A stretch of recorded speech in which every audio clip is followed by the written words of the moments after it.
DJ Chicken Nugget back at it again with another fantastic segment. And I will say this. Where did all this hype come from around Dark Saviors? Like, everybody knew that Sky Strikers were going to be the reason why the set was good, and everybody else just kind of broadcasted that the rest of the set was going to be, you know, shit. And then all of a sudden, you've got vampire cards being bought out, and then you had for hires just disappearing off of the market. And I wanted to take some time in this video and kind of analyze what went wrong. You know, when you have a bunch of worthless cards, such as, you know, the vampires and things like that. Robbie, well, the vampires were not that worthless. In fact, they had probably the most potential in the set. No, they didn't. When you look at Sky Strikers, when you look at vampires, and you look at the for hire archetype, for hires had the second best chance out of everything, just because, well, they could unload their hand and, you know, do shit. It's kind of what made them, well, cool. At least in my personal opinion. You know, if Mermails can still exist 100 years later as just a deck that unloads their hand to OTK their opponent, then there's no reason a deck like For Hire shouldn't have the same, you know, potential to do the same thing. And then vampires, well, they're just vampires. But when you get into a format where things like Mermails have a chance to exist when there's not a lot of back row. I mean, Sky Strikers are probably about your largest amount of back row generation I think you're going to run into, honestly, when you're looking at it.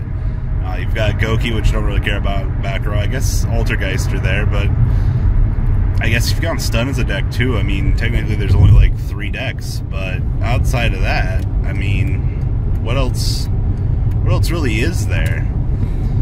So, back to my original question here. What caused hype around the For Hires?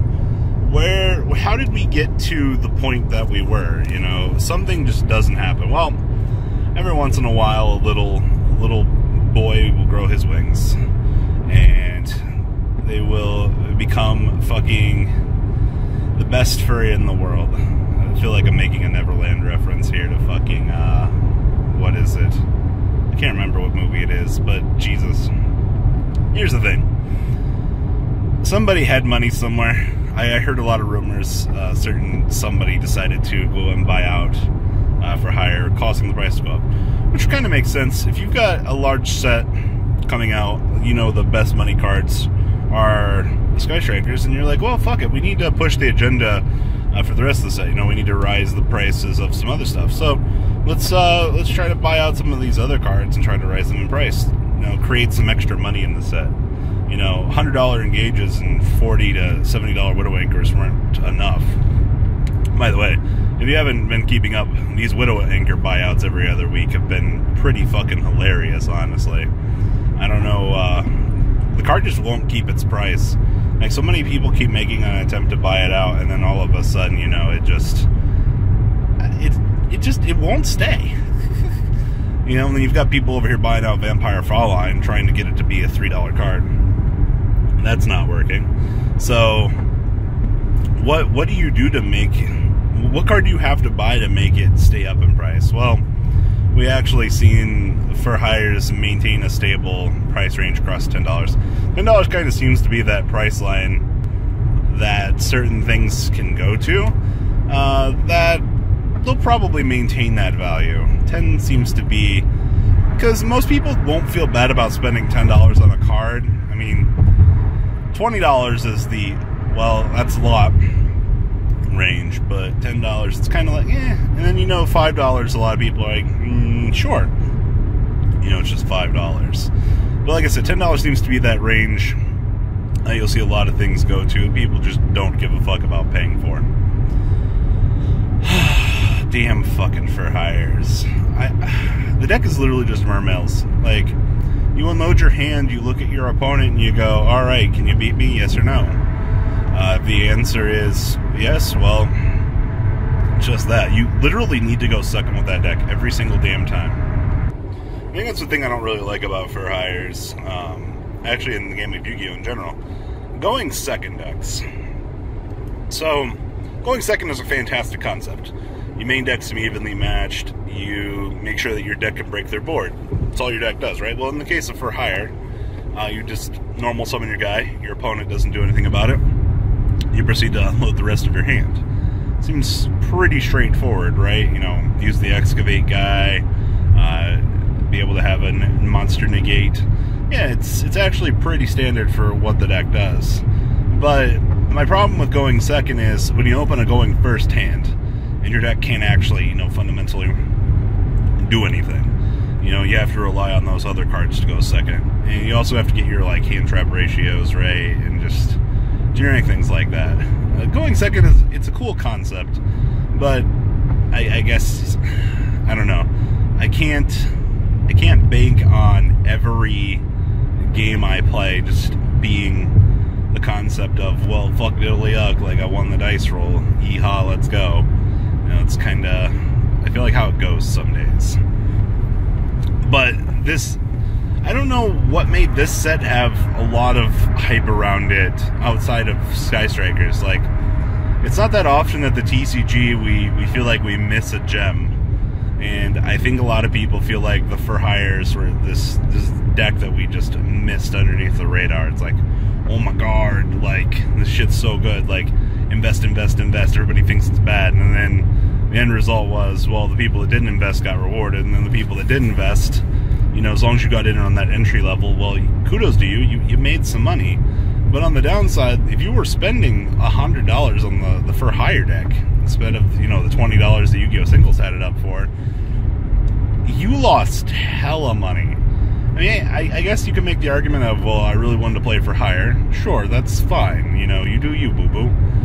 But the hype was inflated, and a lot of people bought into it. And it leaves a sour taste in my mouth for all these people. Because I've heard a couple stories like, oh, this deck's not that good, why did I spend this much money? It's like, why did you spend this much money? You know, at least you could have bought the Vampire deck for, you know, $10. I mean, you can buy it now for like $15. But it's why day one price consideration is always massive. You know, day one, a lot of people can't execute a lot of buyouts.